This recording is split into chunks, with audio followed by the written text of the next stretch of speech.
আমার এক বন্ধু সাজেস্ট করেছিল যে একবার না এই রেস্টুরেন্ট থেকে বিরিয়ানিটা ট্রাই করে দেখিস। তো সেদিন কৈখালির ওখান থেকে বাড়ি ফিরছিলাম, তখন ভাবলাম বিরিয়ানিটা ইন্ডিয়া রেস্টুরেন্টের থেকে ট্রাই করেই দেখা যাক।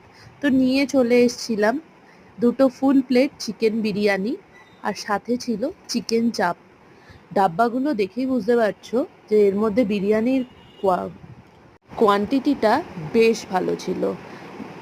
আর সাথে ছিল একটা বিশাল বড় আলু। ইভেন মাংসের পিসগুলো এত বড় বড় ছিল না, চালগুলো বেশ ঝরা ঝরা ছিল। আমার এই দোকানের বিরিয়ানি যদিও আমি ফার্স্ট টাইম ট্রাই করলাম, কিন্তু আমার খুব ভালো লাগলো। আর যেখানে বিরিয়ানি সেখানে তো আমি থাকবই, কারণ কি এটা আমার সব থেকে প্রিয় খাবার। তোমরা কারা বিরিয়ানি খেতে ভালোবাসো কমেন্টসে কিন্তু জানিও। তবে চিকেন চাপটাও বেশ ভালো ছিল, তবে আমার খুব আহামরি কিছু লাগেনি, কিন্তু বিরিয়ানিটা দারুণ ছিল। ভিডিওটা ভালো লাগলে লাইক করো, সাবস্ক্রাইব করো। টাটা।